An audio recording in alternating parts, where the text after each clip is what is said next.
dar planul e deja făcut.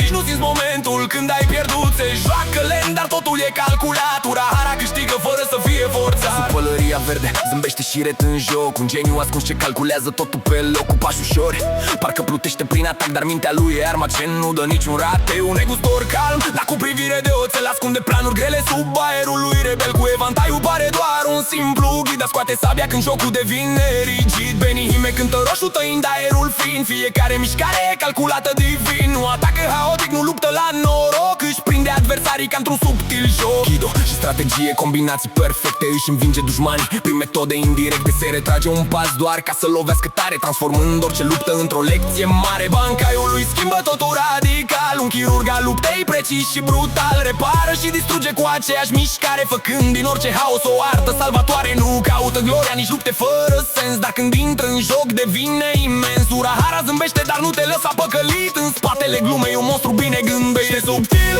dar planul e deja făcut. Nici nu simți momentul când ai pierdut. Se joacă lent, dar totul e calculat. Urahara câștigă fără să fie forțat. Cu pași calculați apare liniștit, dar fiecare gest e atent, pregătit. Nu sare direct în foc ca un nebun. Își țese strategia ca un maestru bun. Din umbră analizează fiecare atac. Își lasă adversarul prins în propriul lui trag. Zâmbește ușor, dar mintea îi fuge rapid, găsind slăbiciuni într-un mod incredibil. Benihime dansează, dar nu la întâmplare. Fiecare undă e gândită cu răbdare. Nu riscă inutil, nu irosește putere. Lovește exact unde doare, fără întârziere. Kido curge ca un plan bine scris. Un joc de inteligență ce pare precis. Îmbină iluzii cu atacuri reale, făcând din duel adevărate spirale. Se joacă cu ritmul, rupe în bucăți, își pierde rivalul în false direcții și pași. Îl face să creadă că are control total, dar totul e prins într-un plan magistral. Când scoate bancaiul devine chirurg fin. Reface și taie ca un mecanism divin. Nu e doar forță, e control absolut. Un stil unde haosul e complet supus. Nu luptă din furie, ci din claritate, transformând fiecare clipă în oportunitate. Urahara nu cade în lupte de orgoliu, ci câștigă prin minte, acesta e adevăratul lui rol. Zâmbește subtil,